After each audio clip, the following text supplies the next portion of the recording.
ባለፉት 7 ዓመታት በትራንስፖርትና ሎጂስቲክስ ዘርፍ በህዝብ ትራንስፖርት በሎጂስቲክስ እንደዚሁም በየብስ በርካታ ለውጦች መመዝገባቸውን የትራንስፖርትና ሎጂስቲክስ ሚኒስቴር ዶክተር አለሙ ስሜ ገለጹ። የትራንስፖርትና ሎጂስቲክስ ሚኒስቴር የሀገራዊ ለውጡን 7ኛ ዓመት በተለያዩ ሁነቶች እያከበረ ነው።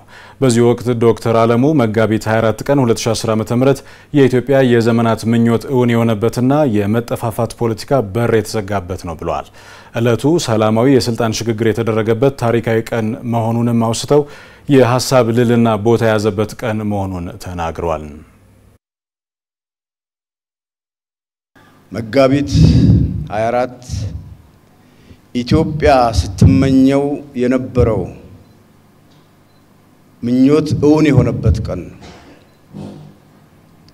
መጋቢት 24 ለመጀመሪያ ጊዜ በኢትዮጵያ ታሪክ በሰላማዊ ትግል ስርዓት የተቀየረበት የዜሮ ድምር ፖለቲካ የመጠፋፋት ፖለቲካ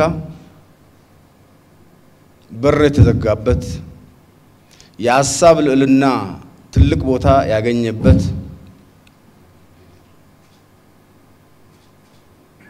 ኢትዮጵያኖች በሀገራቸው ጉዳይ በፍትሃዊነት የተሳተፉበት የተካተቱበት ሁሉም ነገር ለኢትዮጵያ ሁለንተናዊ ብልጽግና እንዲውል ርብርብ ማድረግ የተጀመረበት ኢትዮጵያኖች ሲመኙት የነበረው የኢትዮጵያኖች ምኞት እውን የሆነበት ቀን ነው።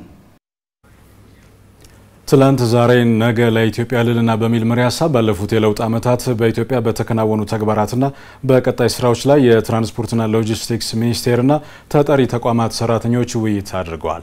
በመድረኩም ኢትዮጵያ ባለፉት 7 ዓመታት በሁሉም ዘርፎች ለውጥ ማስመዝገቧን ያነሱት ዶክተር አለሙ ስሜ ለዚህም ጠቅላይ ሚኒስትር ዶክተር አብይ አህመድ የሰጡት በሳልና አሻጋሪ አመራር ኢትዮጵያ ፈተናዎችን እያሸነፈች ትልልቅ ስኬቶችን እንድታስመዘግብ አድርጓታል ብለዋል።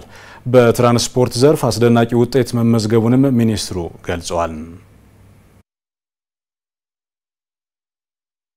ኢትዮጵያ በ7 ዓመት ውስጥ ያመጣችውን በበርካታ ዓመታት ሊመነዘር የሚችለው ለውጥ የመጣው በእኚህ ኢትዮጵያ በታደለችው መሪ ነው እንጂ ተከታዮቹማ በፊትም ነበሩ።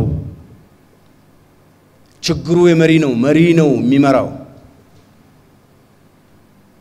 መጋቢት 24 2010ን ልዩ የሚያደርገው የኢትዮጵያ የዘመናት ጥያቄ የመሪነት ጥያቄ የትክክለኛ መሪነት ጥያቄ መልስ ስላገኘ ነው።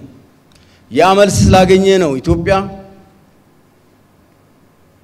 ታምራዊ ለውጥ በብዙ ፈተናዎች ውስጥ እያለች ታምራዊ ለውጥ እያስመዘገበች ያለችው ትክክለኛ መሪ ስለተገኘ ነው። ወደ ትክክለኛ መንገድ በትክክለኛ አቅጣጫ የሚመራ መሪ ስለተገኘ ነው። ሆኖ ያለውን ሆኖ ቃሉን ሆኖ የሚኖር መሪ ስላገኘች ነው። ሐሳብ ያለው ቃል ያለው ሐሳቡን የሚኖር መሪ ስላገኘች ነው።